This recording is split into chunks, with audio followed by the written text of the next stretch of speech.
जय हिंद दोस्तों, आज हम बात करेंगे विद्युत धारा की ही एक नई वीडियो, जिसमें हम पढ़ेंगे विद्युत धारा में जो उपकरण जुड़े होते हैं वो श्रेणी क्रम और समांतर क्रम में किस तरह से जुड़े होते हैं और कौन कौन से उपकरण किस किस क्रम में जुड़े होते हैं, ये बात करेंगे। तो दोस्तों, दो प्रकार के प्रश्न जो है विद्युत धारा को लेकर के पूछे जाते हैं, जिसमें से एक प्रश्न है, जैसे आपको प्रश्न दे दिया जाएगा इस प्रकार से परिपथ बना करके, उसमें पूछेंगे बताइए परिपथ में कुल तुल्य प्रतिरोध, या सीधा पूछेगा परिपथ में तुल्य प्रतिरोध का मान क्या होगा। ऑप्शन में जो है कई ऑप्शन उसमें होंगे, परिपथ में तुल्य प्रतिरोध का मान क्या होगा। इस प्रकार से आपको एक परिपथ बना करके या इस तरह से प्रतिरोधों का एक चिन्ह बना करके आपको दे दिया जाएगा, उसमें से आपको सॉल्व करना पड़ेगा। और ऐसा लगभग रेलवे एनटीपीसी की बात करें या विशेषकर सामान्य जहां पर साइंस पूछी जाती है, उनके हर एग्जाम में लगभग ऐसा प्रश्न पूछा जाता है।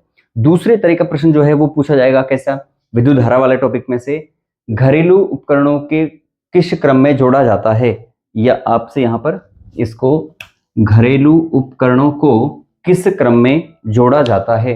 ऑप्शन वहां पर श्रेणी क्रम है, समांतर क्रम संयोजन है, मिश्रित क्रम संयोजन है, या इनमें से कोई नहीं, किसी क्रम में नहीं जोड़ा जाता।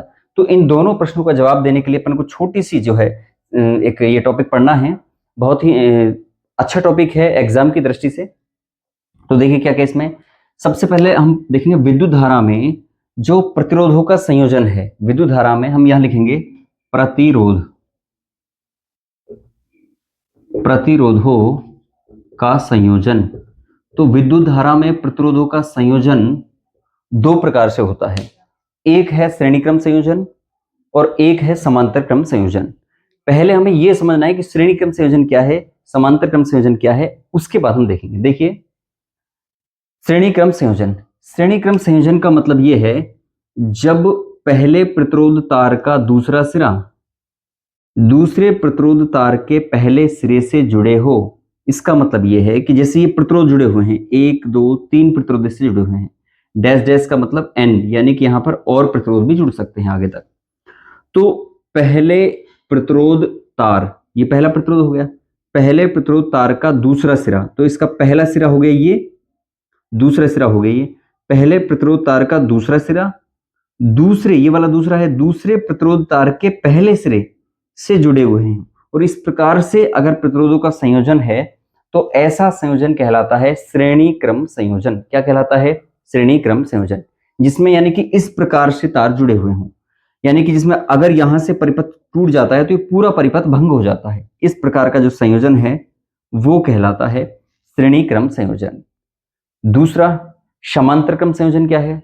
समांतर क्रम संयोजन में जब प्रतिरोध तारों के प्रारंभिक सिरे एक जगह तथा अंतिम सिरे दूसरी जगह जुड़े हुए हों। इसका मतलब ये प्रतिरोध है R1, R2, R3। प्रतिरोधों को दोस्तों R से इंगित किया जाता है, अपन पिछली वीडियो में पढ़ चुके हैं। और प्रतिरोध का मतलब होता है कि पदार्थ का वह गुण जिससे वह धारा का विरोध करता है, प्रतिरोध कहलाता है। ठीक है, तो इसमें R1, R2, R3 से जोड़ते हैं, इसको इंगित करते हैं, दर्शाते हैं। यानी कि इसमें ये जो संयोजन है प्रतिरोध तारों के प्रारंभिक सिरे, इन सब के प्रारंभिक सिरे ये हैं, इसका प्रारंभिक ये है, R2 का प्रारंभिक ये है, R3 का प्रारंभिक ये है, और अंतिम सिरे ये हैं, R1 का अंतिम सिरा, R2 का अंतिम सिरा, R3 का अंतिम सिरा। तो ये प्रारंभिक सिरे एक जगह जुड़े हुए हैं और अंतिम सिरे दूसरी जगह। इस प्रकार का जो संयोजन है वो कहलाता है समांतर क्रम संयोजन। यही संयोजन प्रतिरोधों का भी है। और अगर एक प्रश्न आता है ना कि घरेलू उपकरणों को किस क्रम में जोड़ा जाता है, वहां पर भी जो संयोजन है वो भी इसी प्रकार का होता है, श्रेणी क्रम संयोजन और समांतर क्रम संयोजन। तो दोनों प्रकार के जो सवाल हैं वो हम सॉल्व करेंगे। एक तो ये वाला जिसमें आपसे परिपथ में तुल्य प्रतिरोध का मान क्या होगा, इस तरह से परिपथ दे दिया जाएगा, उसमें आपको 10 ओम, 20 ओम, 5 ओम, 4 ओम मान होगा। और एक ऐसा प्रश्न जिसमें उपकरणों को किस क्रम में जोड़ा जाता है ये पूछा जाएगा, उनको अपन करने के लिए ये समझ आ गया। अब देखिए इसमें ओम के नियम से हमें पता है अगर जो श्रेणी क्रम संयोजन होता है उसमें विभवांतर का जो मान है वो होता है भिन्न। कैसा होता है? विभवांतर का मान सब में अलग अलग होता है। विभवांतर को V से दर्शाते हैं, V1, V2, V3, ठीक है। और इसके अलावा इसमें जो धारा है, धारा जो है, धारा का मान होता है समान, ये याद रखिए।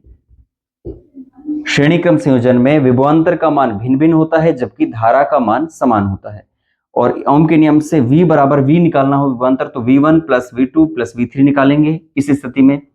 और अगर हमें तुल्य प्रतिरोध निकालना है तो R1 plus R2 plus R3 dash dash, इसको आगे लिख सकते हैं Rn, इस तरह से निकाल सकते हैं, ठीक है। इसको ये होगा, यानी कि अगर ऐसा प्रश्न आए, वहां आपको परिपथ दे दे, उसमें प्रश्न इस तरह से आएगा, वहां से आपको दे दे 10 ओम 20 ओम और परिपथ में तुल्य प्रतिरोध, तो हम क्या करेंगे, ओम के नियम से R1 plus R2 plus R3 यानी कि 10 ओम प्लस 20 ओम को जोड़ करके टोटल कर देंगे कितना, 30 ओम इसका मान जो है आ जाएगा। इस प्रकार से हम इस प्रश्नों का जवाब जो है दे सकते हैं, ठीक है।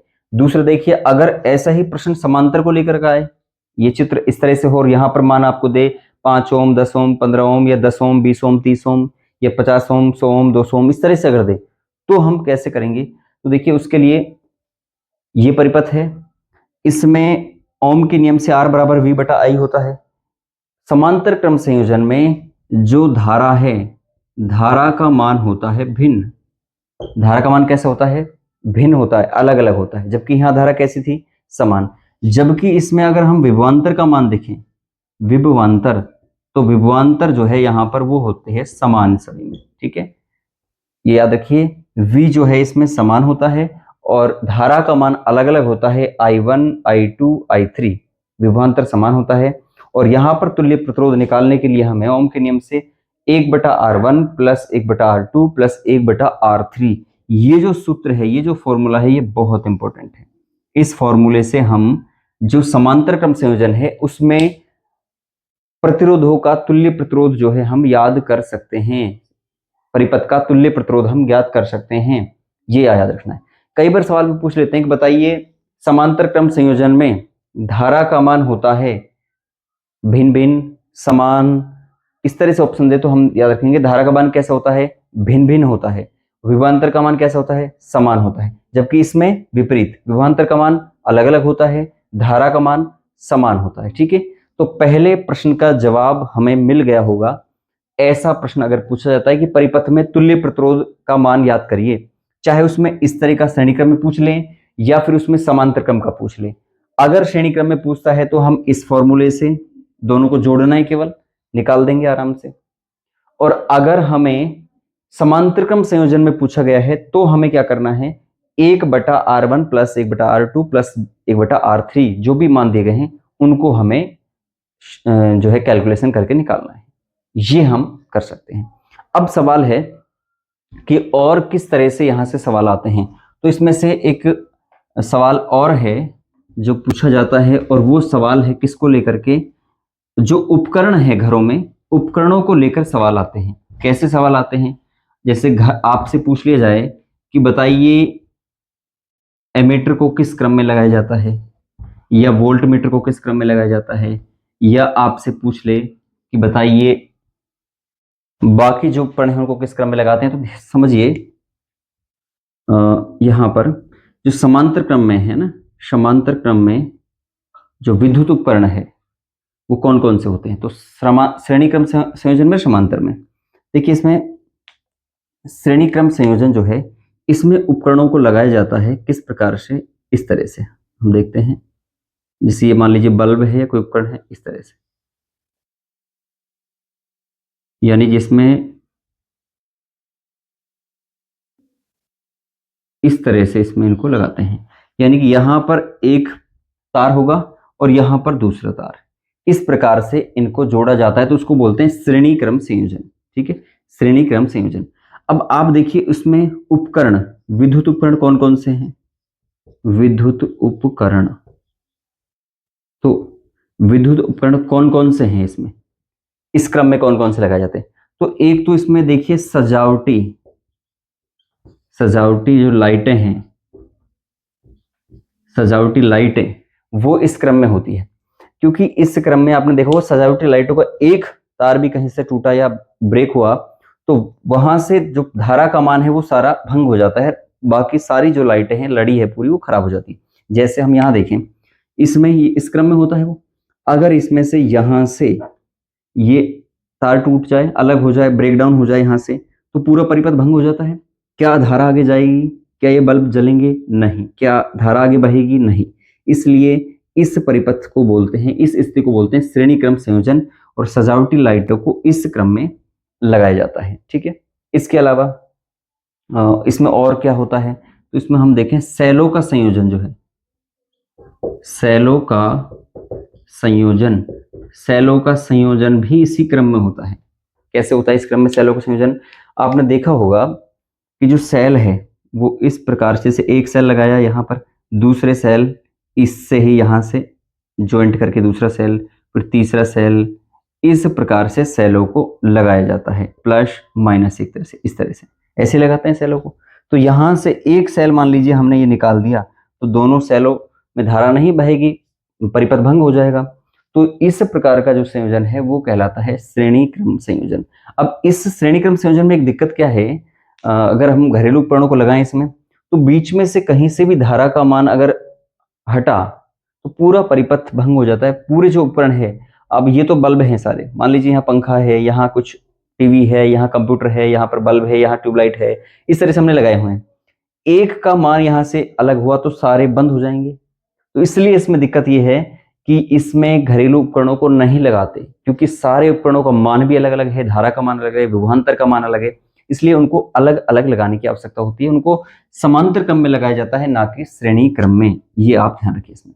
इसके अलावा आपसे बहुत अच्छा प्रश्न शानदार पूछा गया कि जो विद्युत फ्यूज होता है, भाई विद्युत जो है उपकरणों को बचाने के लिए, किसी प्रकार से कोई क्षति ना हो उनको बचाने के लिए एक जो है कुंजी लगाई जाती है, जिसको बोलते हैं फ्यूज, विद्युत फ्यूज। तो विद्युत फ्यूज,